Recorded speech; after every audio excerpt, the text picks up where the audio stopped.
والصلاة والسلام على أشرف الأنام سيدنا ونبينا وحبيبنا وشفيعنا وقرة أعيننا ومولانا محمد صلى الله عليه وسلم. اللهم صل على سيدنا محمد الفاتح لما أغلق والخاتم لما سبق ناصر الحق بالحق والهادي إلى صراطك المستقيم صلى الله عليه وعلى آله وصحبه حق قدره ومقداره العظيم. اللهم فقهنا في الدين وعلمنا التأويل واهدنا إلى صراطك المستقيم. قال المصنف رحمه الله تعالى: ونفعنا به وبعلومه وبعلوم مشايخنا في الدارين آمين. قال: أما البطن فاحفظه من تناول الحرام. Ini masuk kita kepada pembahasan daripada maksiat perut. Perut juga berpeluang untuk berbuat maksiat dia kepada Allah. Apa saja maksiat dari maksiat perut? Perut ni hati-hati. Perut inilah banyak daripada orang-orang yang diazab di yaumil mahsyar nanti disebabkan karena perut. Perut itu salah satu daripada sumber maksiat. Dari mana dia perut ni maksiatnya? Daripada memakan makanan yang haram atau memakan makanan yang syubhat. Qala, apa kata Imam Al-Ghazali rahimahullah? Dan adapun dosa perut dan adapun perut, maka jagalah olehmu akannya perut daripada memakan makanan yang haram. Daripada mencari yang haram, hati-hati, jaga perut itu, kata Imam Al-Ghazali, daripada yang haram dan daripada yang syubhat. Apa perbedaan haram dengan syubhat? Yang haram tu jelas nyata bahawa itu adalah perkara di dalamnya ada maksiat atau perkara yang tidak milik dia, maka itu hukumnya haram. Sedangkan syubhat itu separuh-separuh. Separuh daripadanya haram atau separuh lagi tidak tahu kita, maka itu disebut dengan syubhat. Maka termasuklah di sini, mohon maaf, uang pemerintah atau yang disebut dengan uang raja. Uang raja itu ada di dalamnya halal, ada di dalamnya haram. Tapi kalau di dalamnya tadi lebih banyak daripada yang haram, maka nanti ada pembahasan setelah ini, insya-Allah akan kita bahas. Kemudian kata Imam Al-Ghazali rahimahullah, ini ada orang yang agak ekstrim sedikit nih, disangkanya dikiranya PNS itu, uang ASN itu haram, jadi gaji ASN itu haram, kata dia. Kenapa? Karena diambil daripada uang raja, uang sultan. Uang sultan, uang raja, dan itu diambil daripada pajak. Maka mereka mengatakan uang ASN itu hukumnya haram. Tapi bagi saya tidak. Bagi saya tidak mengatakan uang ASN, gaji ASN itu haram, tidak. Ya, orang bekerja dengan sesuai dengan kerjanya tentu diupah. Jadi upah, ASN menerima upahan daripada orang yang memerintahkan bekerja. Tanya Pak Maskur itu, pasti halal kata dia gaji ASN ini. Halalan thayyiban katanya. Ya. Ada orang yang mengatakan, seorang ustaz ni, jadi kata dia di Riau. Jadi kata dia gaji ASN itu haram, tak ada satu pun halal karena diambil daripada pajak. Dia lupa ayahnya almarhum ASN. Ustaz ni dia kuliah kan pakai uang pinjaman ke bank dulu. Jadi kata maknya, nak, kata maknya, cukuplah engkau ceramah mengatakan duit ASN tu haram, nak. Apa tu pula maknya? Ayah kau kan ASN. Ayah kau tu menguliahkan kau ke Mesir dulu pakai duit, pakai SK yang digadaikan di bank. Oh gitu ya. Semenjak tu tak berani dia mengharamkan. Ada orangnya kuliahnya ke Mesir juga. Jadi jangan, nanti ada pembahasan akan kita jumpai nanti. Bagaimana kalau pemerintah mengasih kita uang, boleh kita terima atau tidak?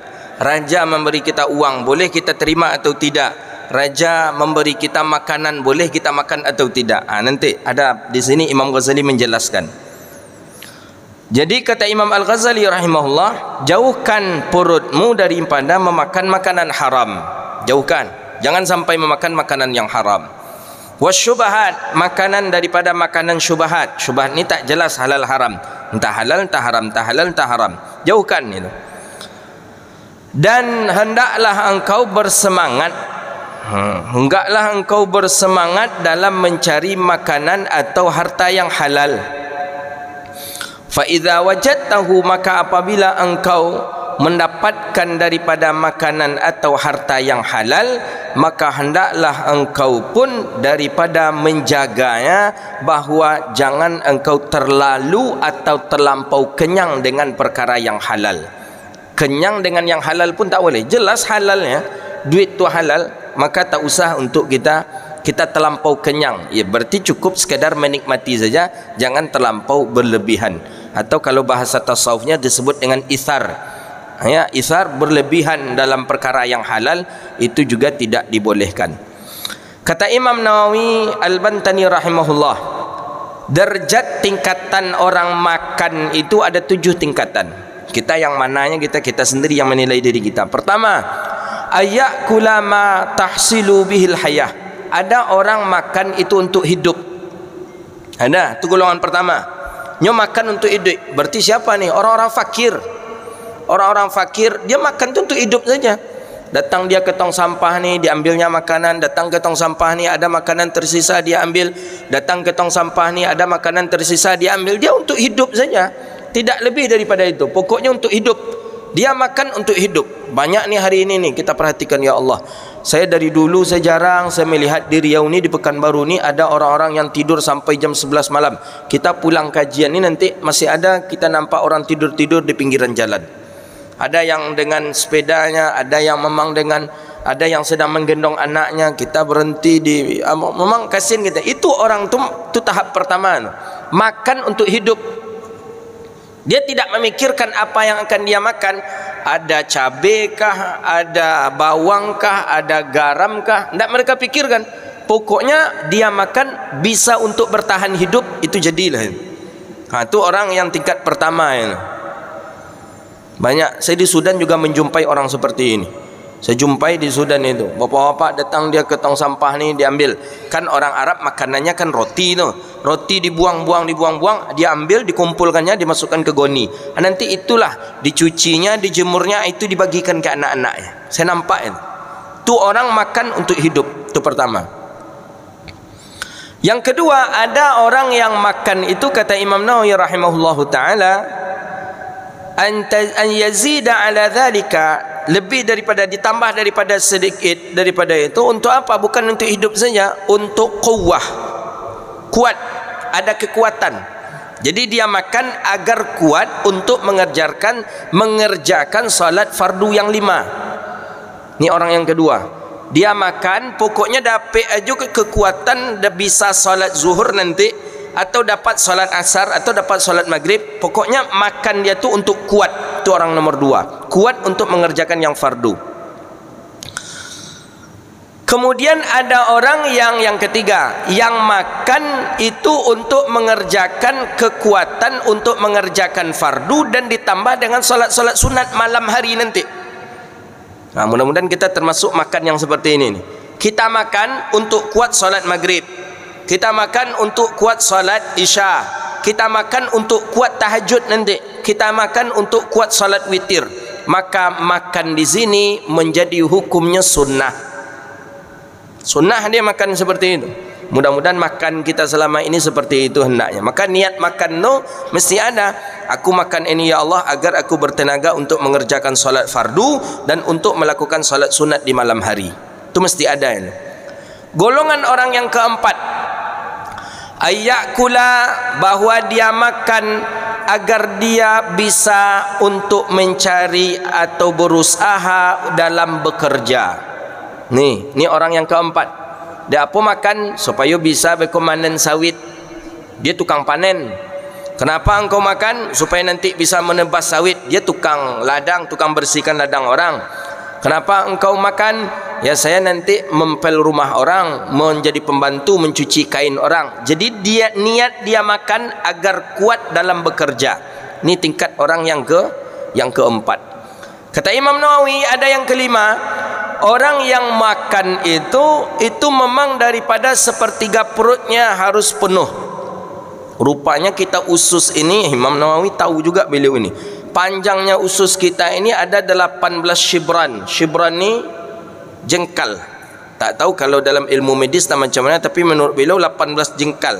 Panjangnya usus di dalam tubuh kita 18 jengkal. 18 jengkal, kalau 4 jengkal 1 meter, berarti kalau 18 jengkal berapa meter? 4, kalau 4 jengkal 1 meter, dia ada 18 jengkal, berarti ada berapa meter? 4,5 meter. Itu panjang usus awak di dalam tu. Sepertiga dari yang 4,5 tu mesti dia penuhkan. Ini orang yang ketiga ni. Memang banyak makannya kok. Kalau kita apakan 1 piring kemudian tambah setengah piring, itu makan orang yang kelima ini. Niat dia tidak ada. Tidak untuk nak menguatkan ibadah, tidak perlu untuk bekerja, tidak ada. Sekedar ingin, baru dia merasa kenyang perutnya kalau dia makan 1 piring setengah. Itu orang yang kelima. Ada orang yang keenam, ayakula ziyadah, bahwa orang tu makan lebih daripada itu pula lagi, agak separuh lagi. Sampai berarti orang ni makannya 2 piring. Dalam arti kata 1 piring, kemudian dia tambah 1 piring seperti yang pertama. Ini golongan yang keenam ini. Makan seperti ini sudah tahap makruh nih. Sudah tahap makruh. Maka hati-hati antum. Makan antum yang banyak pertama, kemudian antum tambah dengan sama porsinya dengan yang pertama. Itu makan itu sudah makan makruh. Sudah makan makruh itu. Jadi bagaimana bagusnya? Makan yang pertama tu ambil banyak segetek, tiba ditambahnya ambil segetek. Itu masuk ke golongan yang kelima tadi. Tapi kalau sedikit makanan pertama antum tambah sesuai dengan porsi yang pertama, hukum makan tadi menjadi makruh. Itu dia. Itu saya ajarkan antum biar tak dapat makruh, biar pahala makan.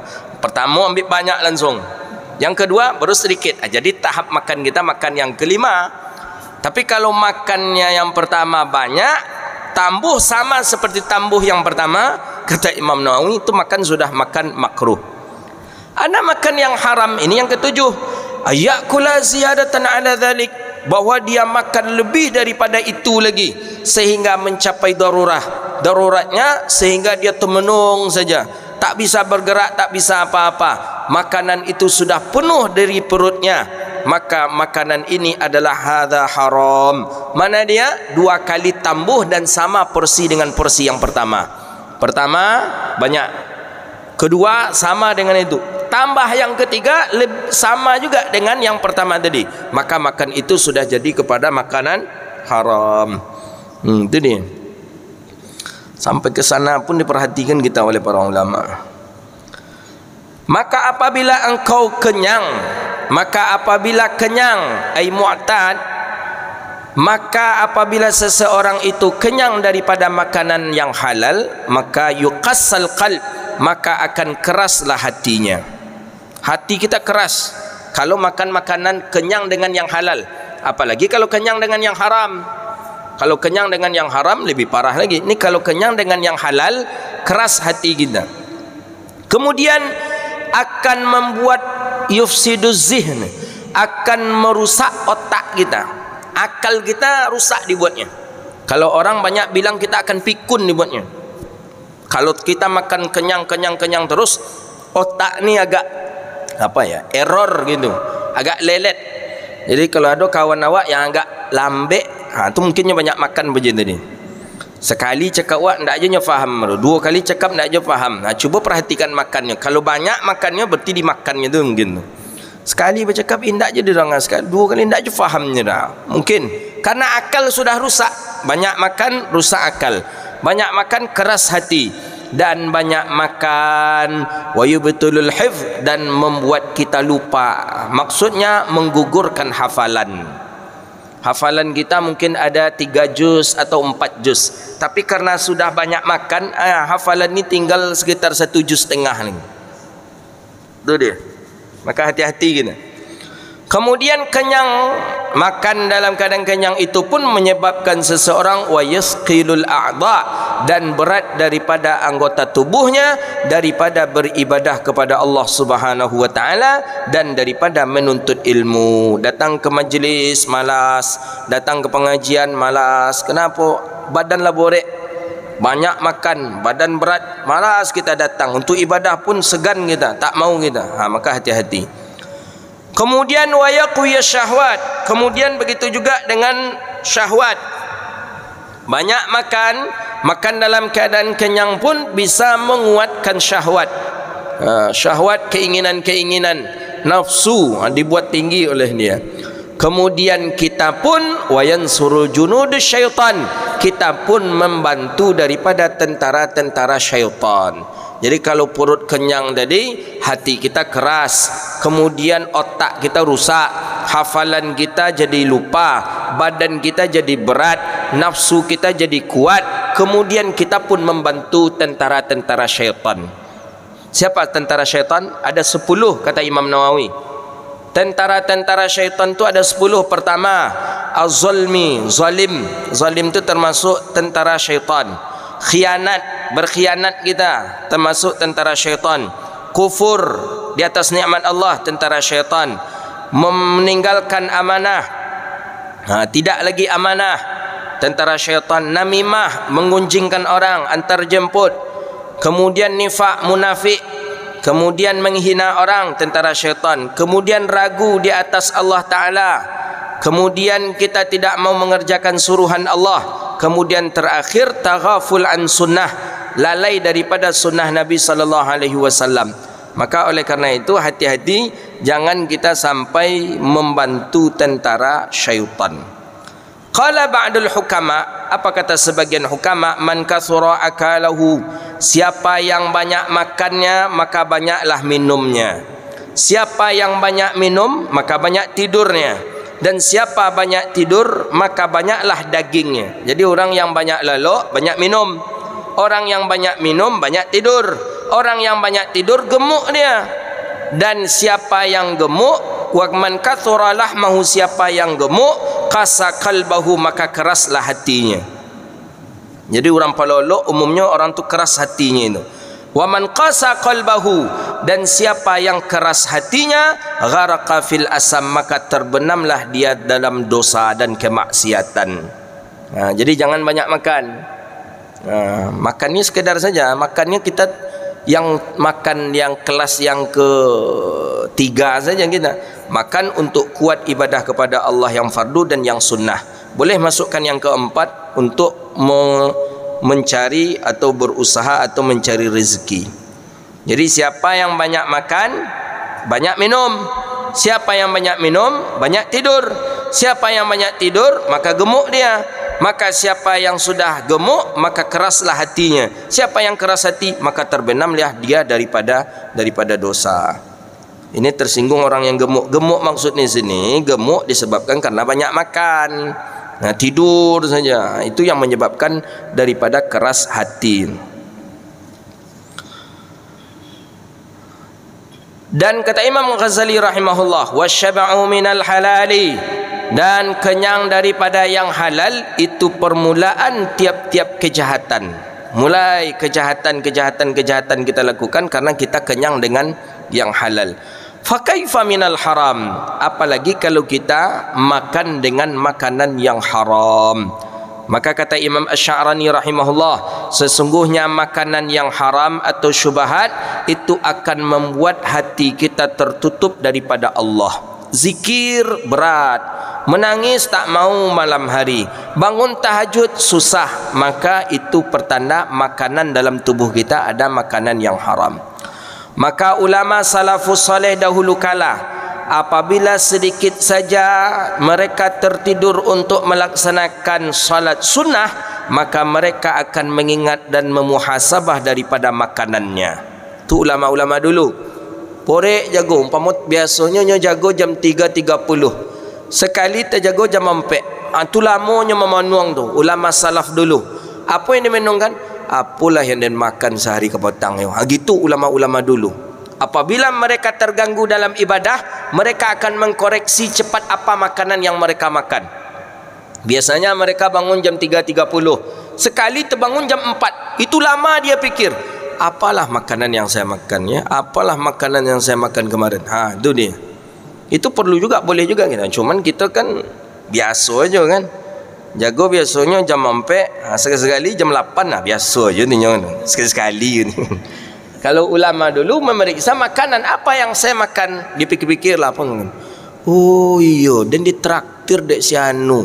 Si Anu tu mana dapat PT deknya tu? Jangan si Anu tu main proyek batang no. Ikut kan. Tu lama dulu ni. Jadi kemakanan cepat dia introspeksi diri. Pokoknya malas sedikit dia ibadah, itu introspeksinya langsung ke makanan. Itu ulama-ulama dahulu kala rahimahumullahu ta'ala. Cepat mereka koneknya ke makanan. Kalau kita terganggu ibadah kita, kemana kita koneksi? Kemana kita cepat untuk mengambil ibrah? Banyak, karena sumber maksiat di kita banyak. Di handphone, di mana lagi, di perjalanan kita, ya, di grup WhatsApp dan lain sebagainya, lebih banyak tadi. Maka kata Imam Al-Ghazali rahimahullah, wa talabal halal, dan menuntut yang halal, faridatun ala kulli muslim, itu diwajibkan di atas setiap muslim. Mencari rezeki yang halal itu wajib di atas setiap muslim. Maka oleh karena itu, sesuatu perkara yang baru, sesuatu perkara yang wajib, hendaklah seseorang untuk melakukannya.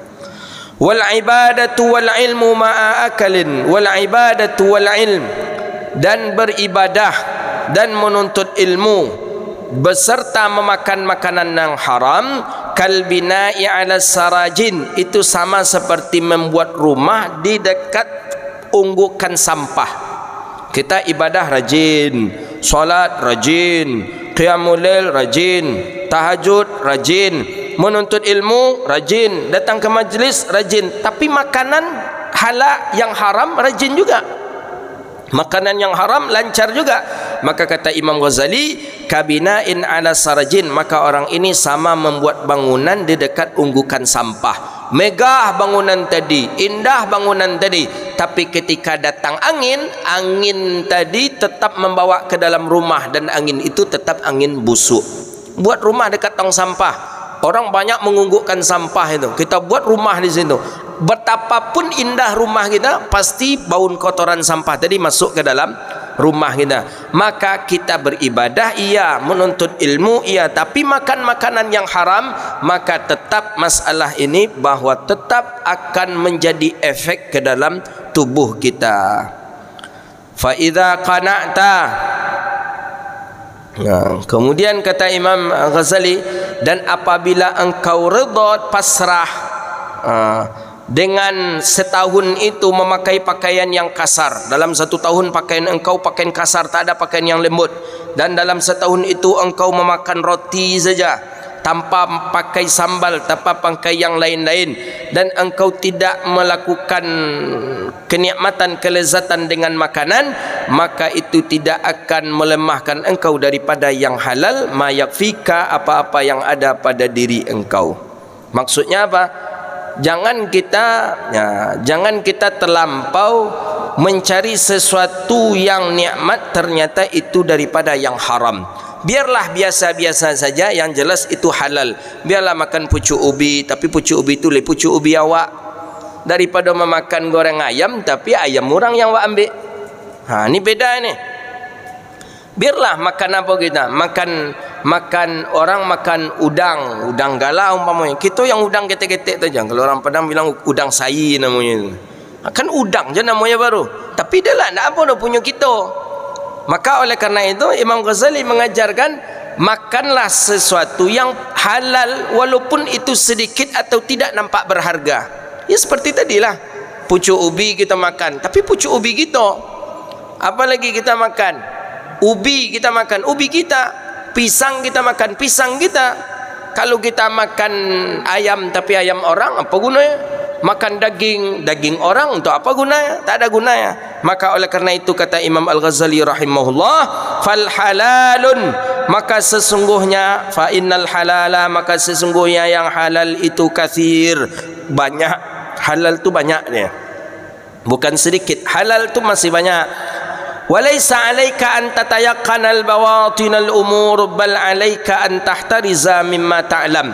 Kita tak perlu juga kita untuk meyakini makanan kita ni halal atau tidak, tapi cukup kita sekadar mengetahui saja bahawa makanan kita itu tidak ada daripada yang haram.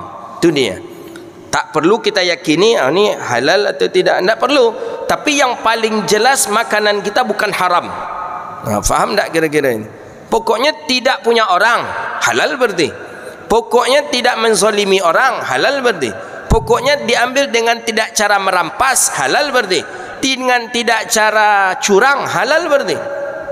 Nah, selesai itu saja. Tidak perlu harus kita yakinkan, ni bapak ni ngasih saya duit, dari mana duit ni? Harus kita tanya pula. Jangan. Pak, duit yang pak kasih tadi dari mana?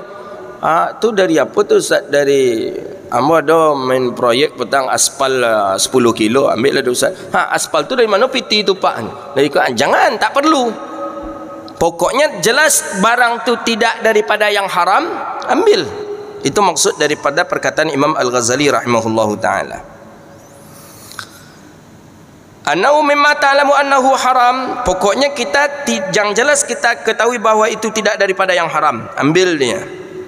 Pokoknya tidak daripada pencurian, tidak daripada riba, tidak daripada merampas, berarti uang tadi halal. Au tazunnu annahu haram zannan hasala min alamatin najizah, atau bahawa harta ini tazunnu, kita sangka bahawa harta ini harta haram. Nah, kita menyangka ni duit haram ini. Tapi mesti harus jelas pula dari mana haramnya. Kalau halal tadi tak perlu kita jelaskan, tapi kalau haram harus min alamatin najizah, daripada ambilnya daripada secara zahir, tanda-tandanya nampak kalau ini daripada harta haram, besertaan daripada hartanya. Atau minasyubahat, daripada yang syubhat, la yujadu minhu yaqina fil hurmah. Ammal mal al-ma'lum fazahir, ammal maznun bi'alamatin fahuwa malu sultan. Tengok apa kata Imam Al-Ghazali rahimahullahu ta'ala, bahawa hendaklah seseorang itu memelihara mimma ta'lam, dari apa-apa yang ia ketahui bahwasanya itu haram. Pertama, tengok ni harta haram atau tidak. Pertama, atau disangkanya, ada persangkaan seseorang bahawa harta ini harta haram, tapi persangkaannya itu pun harus jelas dan nampak. Maksudnya ini harta haram. Kenapa haram? Karena ini si fulan ni kan mengambil ini daripada hasil ini haram ini, dan harus nampak pula dia. Dua. Ketiga, amal ma'lum, adapun yang jelas daripada halalnya, halalnya atau jelas daripada haramnya, maka itu fadzahir, maka itu jelas halalnya. Yang halal kita ambil, yang haram kita tinggalkan. Wa ammal maznun, dan adapun harta yang kita sangka, yang disangka ini entah halal entah haram, entah halal entah haram, entah halal entah haram, ini kita sangka, tapi ternyata sangkaan kita itu haram. Bagaimana? Maka kalau sangkaan itu kepada haram, maka hendaklah dia meninggalkan harta itu. Wa ammal maznun bi'alamatin fahuwa malu sultan. Adapun harta yang ia sangka, ada kecurigaan dia di dalam harta itu. Seperti apa contohnya? Malul sultan, seperti hartanya penguasa, harta raja, harta presiden, harta bupati, gubernur, wali kota, dan ummal, pegawai-pegawainya. Waman la kasabalahu, dan harta orang yang tidak ada usaha padanya. Ini harta yang termasuk harta yang kita keragui ini. Ini Imam Ghazali berpendapat ini. Jadi kata Imam Ghazali, adapun harta yang kita sangkakan harta itu haram, kita sangka harta itu haram, seperti contoh harta para raja atau harta pegawainya raja Ini bagaimana ini? Apakah haram? Kan tak tahu kita dah. Duit-duit pemerintah ni kan tak tahu kita. Begitulah bahasa Imam Al-Ghazali. Bagaimana? Boleh tak kita ambil? Ini berbeda pendapat ulama. Pendapat pertama mengatakan bahawa haram untuk kita ambil. Tak boleh. Makanya ada kiai-kiai di Jawa, di Aceh itu tak mau dia mengambil sumbangan-sumbangan dari pemerintah. Kenapa? Dia memakai dalil ini. Dia curiga bahawa uang-uang pemerintah ni uang haram. Karena diambil dari pajak, diambil dari jizyah nanti, diambil dari sini. Dia curiga, oh ini sudah banyak uang haramnya, maka dia tidak mengambil. Ada sebagian pendapat mengatakan boleh untuk diambil selagi tidak nampak secara terang akan haramnya. Boleh diambil. Pokoknya lain tak nampak piti yang haram itu diberikan ke kita, silahkan ambil. Pendapat yang ketiga mengatakan haram bagi orang kaya, tapi boleh bagi orang fakir. Jadi orang fakir miskin, ambillah duit pemerintah tu. Tak apa-apa. Ambillah duit daripada raja itu, tak apa-apa. Tapi kalau bagi orang kaya, lebih elok dia untuk mengelakkan. Itu ni ya. Kemudian dipertegas oleh Imam Al-Ghazali rahimahullahu taala, Imam Ali bin Abi Talib, man dakhalal Islam, siapa yang masuk Islam dalam keadaan taat, kemudian dia membaca Quran, maka dia boleh mengambil uang daripada mal muslimin. Baitul mal namanya. Sekarang kita tak ada baitul mal ini. Setiap tahun dia mesti dapat 200 dirham. Banyak itu, luar biasa ini.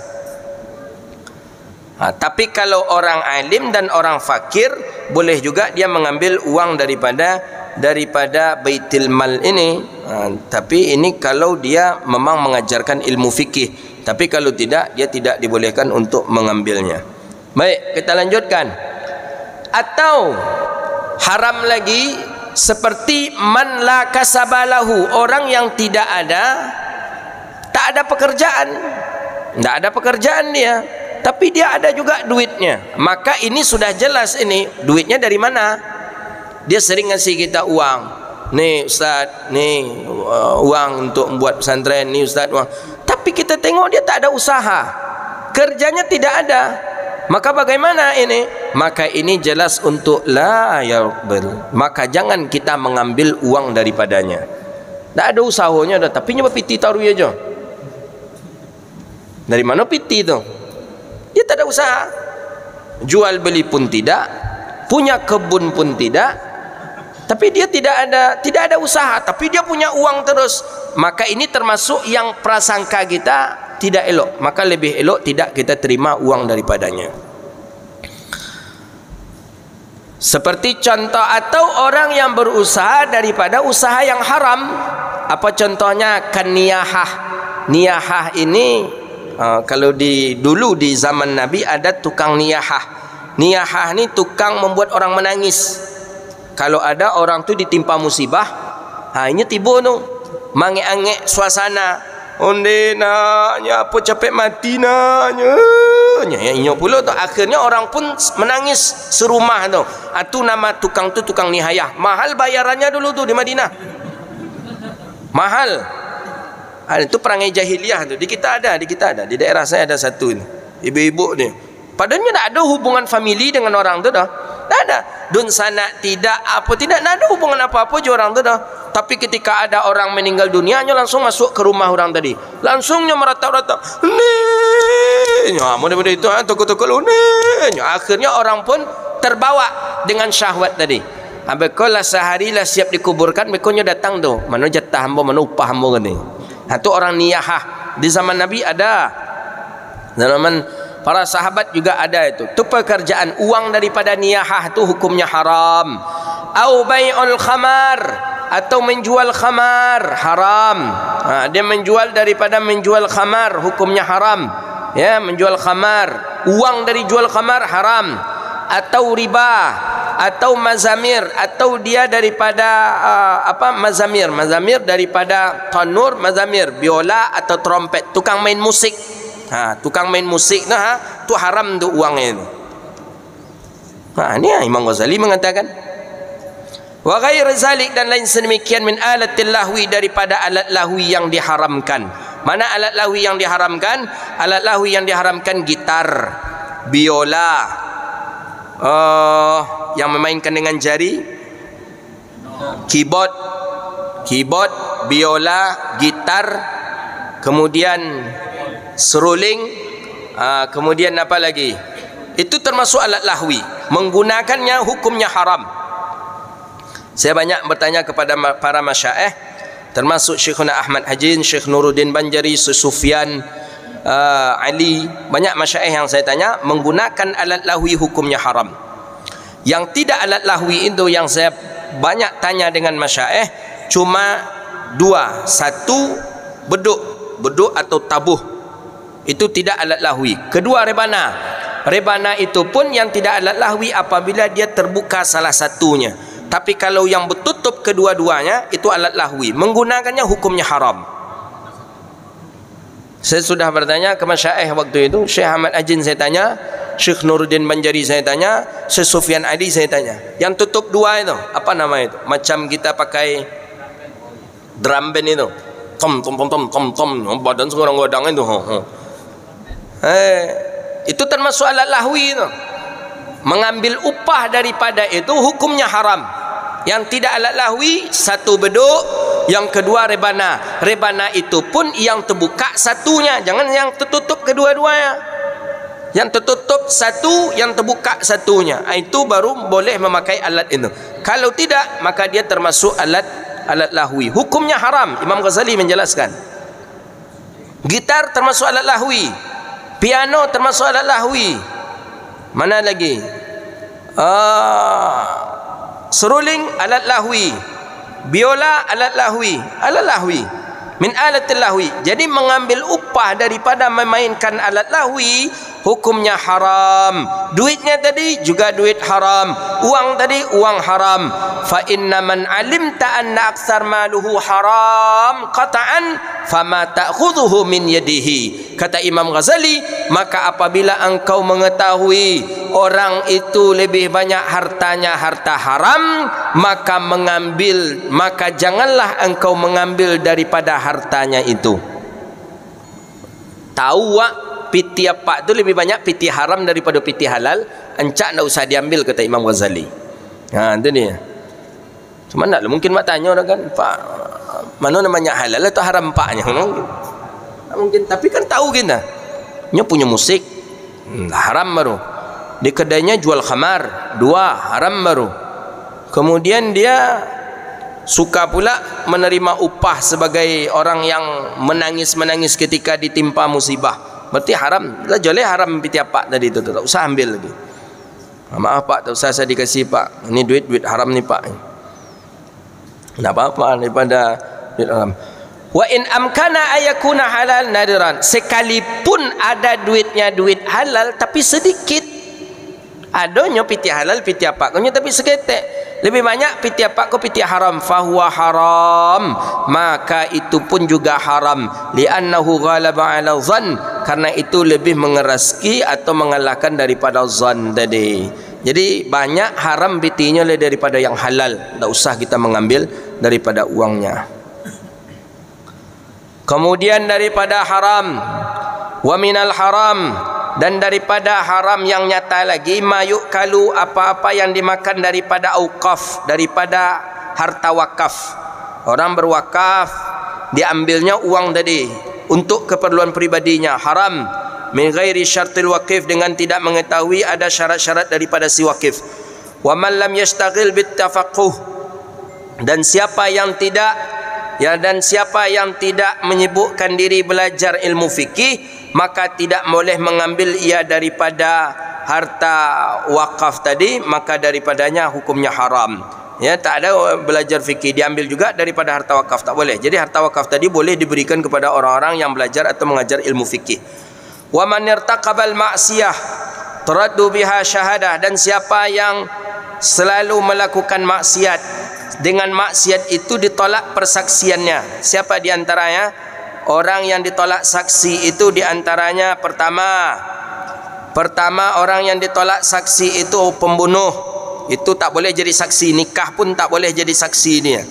Kedua, orang berzina tak boleh jadi saksi. Orang yang menuduh dengan tuduhan yang palsu tak boleh jadi saksi. Pernah bersumpah dengan sumpah yang palsu tak boleh jadi saksi.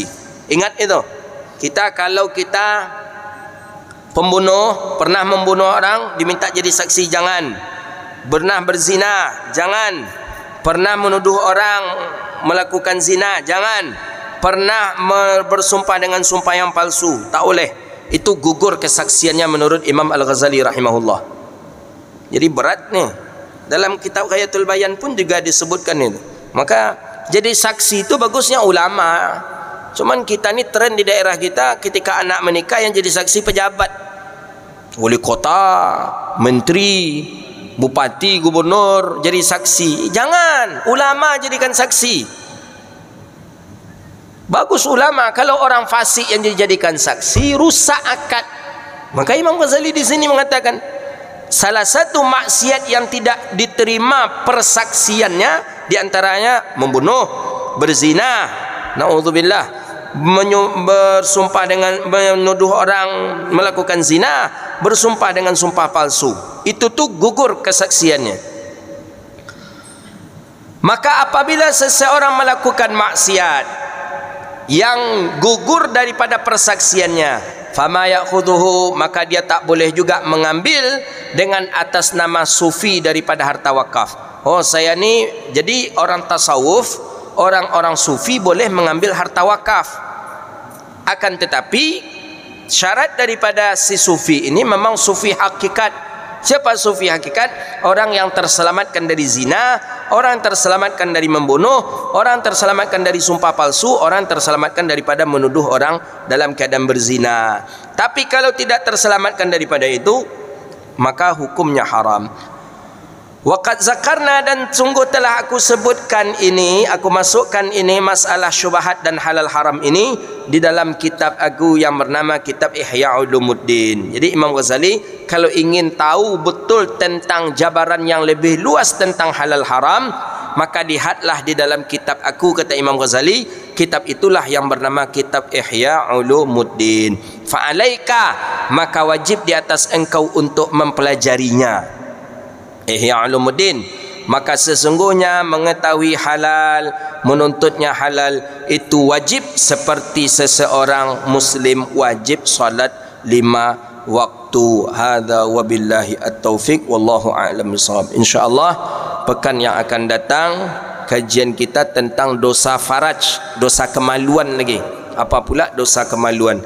Jadi inti kajian kita dosa perut, di antaranya memakan makanan yang haram, memakan makanan yang syubhat. Di antara makan makanan yang haram adalah makanan yang tidak jelas kehalalannya atau diragui kehalalannya, seperti uang sultan penguasa, atau uang pekerjanya, karyawannya, atau uang orang yang tidak ada usaha, seperti atau usahanya daripada usaha yang haram, seperti menangis, seperti tukang upah meratapi mayat, atau menjual khamar atau riba, atau orang yang mengambil uang daripada musik, daripada memainkan alat-alat lahwi, maka itu hukumnya haram. Kita dianjurkan untuk mengambil daripada harta-harta halal, daripada makan makanan halal, sebagaimana kita diwajibkan untuk mengerjakan salat 5 waktu sehari dan semalam. Hadza wabillahi at-taufiq. Insyaallah pekan depan dosa daripada dosa faraj, atau kemaluan. Faraj daripada kemaluan perempuan, zakar kemaluan daripada kemaluan laki-laki. Hadza wabillahi at-taufiq. Silakan.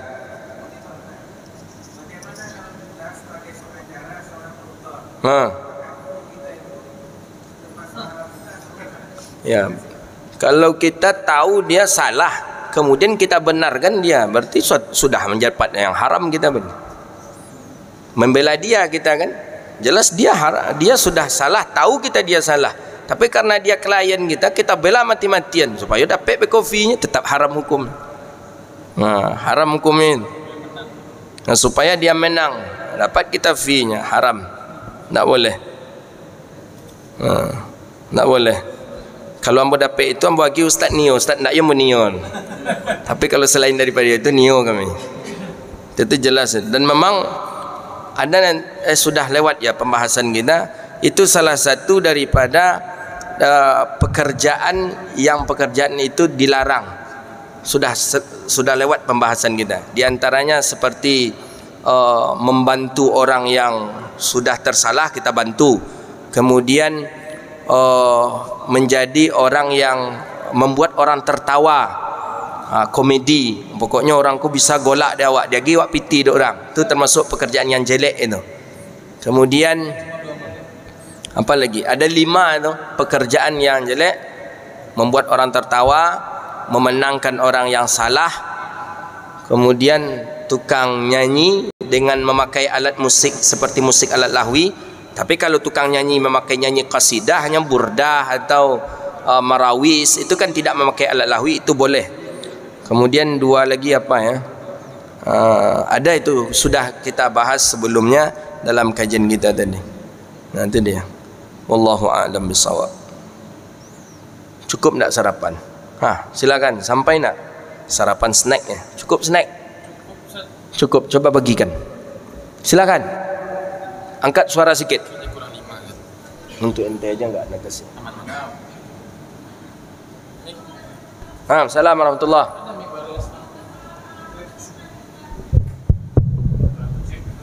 Alat musik.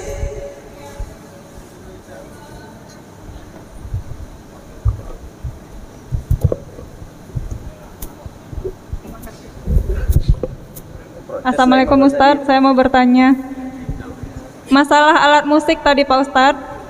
Jadi kebetulan seperti di sekolah kan ada marching band tuh Ustadz. Nah itu kan kita ada alat musiknya, pakai apa namanya? Drumnya. Ya, lengkap di situ. Kebetulan anak kita ikut gitu Ustadz. Terus apa namanya? Kan sering ikut perlombaan. Terus menang gitu, nanti dapat hadiah dari lombanya, dibagikan gitu ke anak-anak. Itu hukumnya gimana Ustadz? Ambil uangnya, ganti dengan uang kita. Jadi uang yang tadi macam mana? Uang tadi, uang haram itu milik bersama. Berikan ke orang lain. Berikan, silakan fasilitasi untuk fasilitas umum. Ada umpamanya orang buat jalan, berikan. Atau mungkin untuk buat sumur masyarakat banyak, umpamanya sumur bor. Ada di daerah itu belum ada sumur bor, bayarkan ke sumur bor itu. Duit anak kita tadi, ambil duit kita untuk penghargaan untuk dia. Saya sampai hari ini masih konsisten saya, karena banyak masyaikh yang saya tanya tentang alat lahwi tadi. Umumnya masyaikh mengatakan alat lahwi tetap tak bisa dirubah, hukumnya haram. Berbeda halnya dengan musik yang lain seperti marawis, seperti rebana. Itu beliau okey, justru beliau kadang berqasidah juga. Tapi dengan alat-alat musik yang alat lahwi tadi memang hukumnya haram. Jadi bagusnya tadi ganti duit dia. Ini ambil duit ni sama adik, sama abang, umpama anak kita tadi, uang hadiah tadi sini kasih mama, ambil berikan ke orang yang lain. Itu lebih bagus menurut saya. Kita larang dia itu prestasi pula untuk saat sekarang ini. Silakan, tak apa-apa. Tapi kan tidak selamanya anak kita main itu. Ketika dia tamat dari sekolahnya, dia selesai pula main itu. Biarlah, tak apa-apa. Tapi yang uangnya tadi, kalau menurut Imam Ghazali, memang hukumnya haram. Iya, itu kalau dapat uangnya Ustadz. Sekarang kan kadang anak-anak juga dikasih selain uang, terus ada seperti dikasih jaket atau baju gitu. Itu gimana Ustadz? Itu kan bagian daripada apa? Itu kan bukan daripada hadiah lah. Itu mungkin daripada sekedar penghargaan, ya tak apa-apa, ambil saja. Kalau itu nggak apa-apa ya Ustaz? Ini kalau berupa ujrah tu upah. Upah itu yang tidak diboleh. Tapi kalau berupa ya sekedar penghargaan saja untuk kita, hadiah seperti tadi, itu juga tak apa-apa. Tapi ini ujrah itu yang tak boleh. Ujrah ini upah. Kerjanya memang itu, profesinya itu. Itu. Tapi kalau untuk sekedar hadiah tak apa-apa. Ya, terima kasih Pak Ustaz. Assalamualaikum warahmatullahi wabarakatuh. Waalaikumsalam. Oh ya, itu yang tak boleh.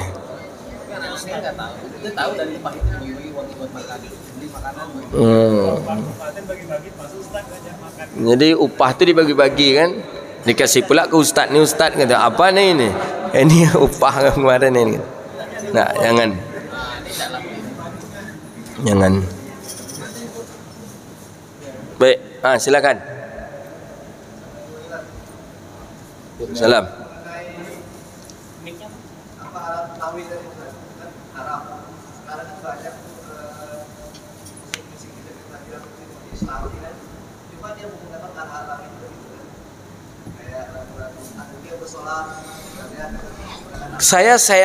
Saya tanya kepada masyaikh, kepada syekh-syekh di antaranya Syekh Nurdin, Syekh Ahmad Ajin, Sufyan Ali, tetap kena haram. Kena haram. Berbeda ya dengan musiknya, berbeda pula dengan lagu yang dia sampaikan. Ya, seperti Roma Irama kan pakai gitar ya, tapi yang dia lagukan lagu Islami, mengajak orang. Ya, lagunya dari dalam satu sisi boleh berpahala, tapi dengan alat yang dia pakai dosa. Ya, kalau dalam segi alat haram, dalam segi lagu halal. Jadi bagaimana caranya? Untuk kehati-hatian lebih eloklah kita pakai saja alat yang tidak lahwi, pakai lagu-lagu yang bagus. Ini kalau tentang musik ni memang khilafiyah ulama. Ada ulama mengatakan boleh, di antaranya seperti Imam Ghazali mengatakan boleh, seperti Imam Syekh Yusuf Qardawi juga membolehkan. Malah ada satu kitab bagus sekali itu tentang ahkamil musik, tentang hukum daripada hukum musik. Khilafiyah ulama, ada yang membolehkan, ada yang mengatakan hukumnya haram. Tapi yang dikatakan dengan alat musik yang haram itu adalah alat lahwi. Tapi bagaimana dengan alat yang tanpa pakai musik, umpamanya tanpa lagu, tanpa pakai alat, seperti dengan mulut saja, seperti itu tuh juga bisa menjadi haram. Kenapa? Karena kalau dia membuat kita lalai. Jadi ada ulama mengatakan lahwi itu bukan kepada alat, tapi kepada kelalaian katanya. Jadi bisa saja banyak dengan khilafiyah ulama. Cuman saya tadi terfokus kepada alat, bukan kepada hukum musiknya, kepada alatnya. Jadi alat-alat lahwi kata Imam Ghazali ini alat lahwi, seperti trompet, seperti seruling, seperti yang dimainkan dengan jari. Itu alat daripada alat lahwi. Tapi seperti Syekh seperti Habib Syekh menggunakan alat kan. Banyak para masyaikh di Mesir juga menggunakan alat itu, kita lihat. Maka ulama ada yang mengatakan hukumnya haram, ada yang mengatakan hukumnya boleh. Begitu nih. Kadang saya perhatikan masyaikh di Mesir, saya perhatikan juga mendengarkan salawat itu sambil pakai gitar malah biasa saja. Tapi kan memakai alat lahwi menurut Imam Al-Ghazali, memakai alat lahwi hukumnya haram. Gitu dia. Ya banyak ya hanana ya hanana ya hanana ya hanana zahara dinul muayyad bi zuhuri Nabi Ahmad. Itu kan dengan menggunakan kompang, menggunakan apa kan boleh. Jadi alat beda dengan musik atau laguan beda. Sebenarnya orang-orang memainkan musik ni sudah ada dari dulu, dari zaman Nabi sudah ada. Hasan bin Sabit berlagu dia di dalam masjid. Datang Umar bin Khattab, kata Umar, engkau bernyanyi-nyanyi di masjid ini. Kata Umar kepada Hasan bin Sabit, kata Hasan, Umar, aku pernah melagukan nasyid ini di depan orang yang lebih mulia daripada engkau. Itu hukumnya boleh kita berlagu. Bernyanyi boleh, tak apa-apa. Cuman lagu yang kita lagukan itu kalau bisa dengan lagu-lagu yang menambah ghirah kita, menambah jihad kita, semangat untuk berjihad, begitu dia. Kalau dulu orang-orang sufi dulu, dia melagukan satu untaian bait syair, baru mereka berzikir dan baru mereka menangis bersama-sama. Jadi banyak hal-hal perkara yang dibolehkan. Cuman tadi kita membahas masalah alatnya. Alat-alat lahwi kata Imam Ghazali, itulah yang diharamkan. Begitu dia. Kalau hukum musik memang khilafiyah ulama. Ada yang membolehkan, ada yang mengatakan tidak boleh hukum musik. Jadi ya ada kita mendengar musik, silakan, tak apa-apa. Ada yang tidak mendengar musik, mungkin bagi dia hukum musik tadi haram. Sudah selesai. Baik, itulah kajian kita. Mudah-mudahan bermanfaat dan Allah berkahi kehidupan kita dunia wal akhirah. Rabbana atina fid dunya hasanah wa fil akhirati hasanatan wa qina adzabannar. Allahumma faqihna fid din wa 'allimna ta'wil wahdina ila siratikal mustaqim. Rabbana hab lana min ladunka rahmatan wa hayyi lana min amrina rasyada. Rabbana atina fid dunya hasanah wa fil akhirati hasanatan wa qina adzabannar. Wa sallallahu ala nabiyyina Muhammadin wa ala alihi wa sahbihi ajma'in. Subhanakallahumma wa bihamdika asyhadu an la ilaha illa anta astaghfiruka wa natubu ilaik. Wa sallallahu ala nabiyyina Muhammadin wa ala alihi wa sahbihi ajma'in. Walhamdulillahi rabbil alamin. Halal. Jadi besok insya-Allah Sabtu subuh kita kajian kitab Riyadhus Shalihin. Insya-Allah besok ada pengijazahan hadis musalsal bil mahabbah insya-Allah.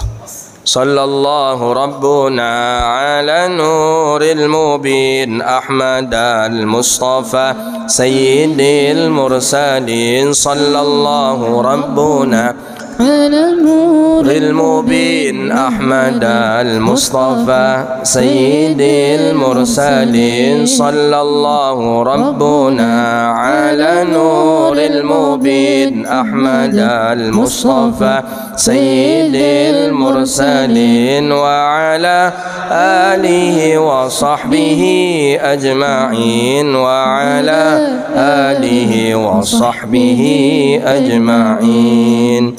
Walhamdulillahi rabbil alamin. Demikian, mohon maaf bila taufiq wal hidayah. Assalamualaikum warahmatullahi wabarakatuh.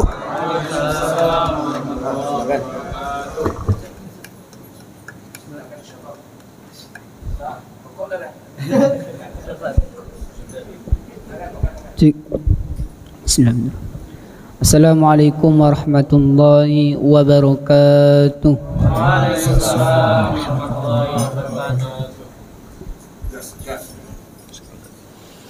Assalamu alayk Zainal Anbiya. Assalamu alayk Afdal Anbiya. Assalamu alayk Zainal Anbiya. Assalamu alayk Afdal Anbiya. Assalamu alayk Zainal Anbiya. Assalamu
أتقياء السلام عليك بين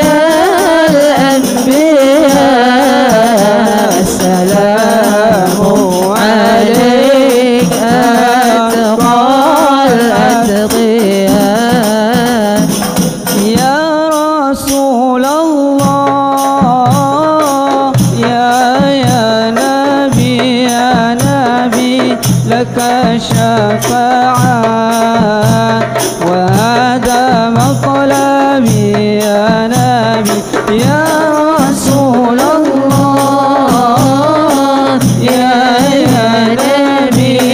نبي لك شفاعة وهذا مطلبي يا نبي يا رسول الله يا نبي لك شفاعة وهذا مطلبي يا نبي يا رسول الله يا نبي لك شفاعة وهذا مطلبي يا نبي أنت المرتجى يوم الزحام اشفع لنا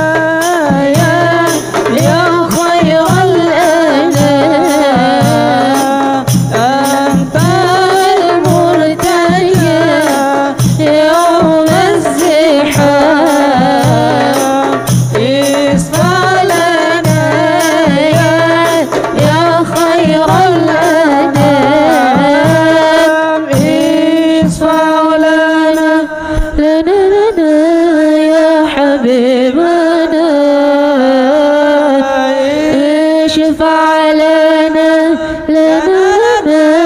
يا حبيبنا لك شفاعة يا رسول الله يا نبي يا رسول الله يا نبي لك شفاعة وهذا مطلبي يا نبي يا رسول الله يا نبي لك شفاعة وهذا مطلبي يا نبي اللهم صل على محمد يا رب صل عليه وسلم اللهم صل على محمد يا رب صل عليه وسلم اللهم صل على محمد يا رب صل عليه وسلم اللهم صل على محمد يا رب صل عليه وسلم إن قيل زرتم بما رجعتم يا أكرم الخلق ما نقول إن قيل زرتم بما رجعتم يا أكرم الخلق ما نقول كل رجعنا بكل خير واستمع الفرع والأصول كل رجعنا بكل خير واستمع الفرع والأصول اللهم صل على محمد يا رب صل عليه وسلم اللهم صل على محمد يا رب صل عليه وسلم لولاك يا زينة الوجود ما طاب عيشي ولا وجود لولاك يا زينة الوجود ما طاب عيشي ولا وجود ولا ترندم في صلاتي ولا الركوع ولا سجود ولا ترنمت في صلاتي ولا ركوع ولا سجود اللهم صل على محمد يا ربي صل عليه وسلم اللهم صل على محمد يا ربي صل عليه وسلم يا سيدي يا رسول الله يا من له جاه عند الله إن المسيئين قد جاءوا للذنب يستغفرون الله يا سيدي يا رسول الله يا من له الجاه عند الله إن المسيئين قد جاءوا للذنب يستغفرون الله سيدنا النبي سيدنا النبي سيدنا النبي الله الله الله سيدنا النبي سيدنا النبي سيدنا النبي الله الله الله سيدنا النبي سيدنا النبي سيدنا النبي حبيب عبد القادر الجيلاني حبيب النبي حبيب عبد القادر الجيلاني حبيب النبي سيدنا النبي سيدنا النبي سيدنا النبي سيدنا النبي الله الله الله سيدنا النبي سيدنا النبي سيدنا النبي الله الله الله سيدنا النبي سيدنا النبي سيدنا النبي حبيب عبد القادر الجيلاني حبيب النبي حبيب عبد القادر الجيلاني حبيب النبي ولا محمد صلى الله عليه وسلم.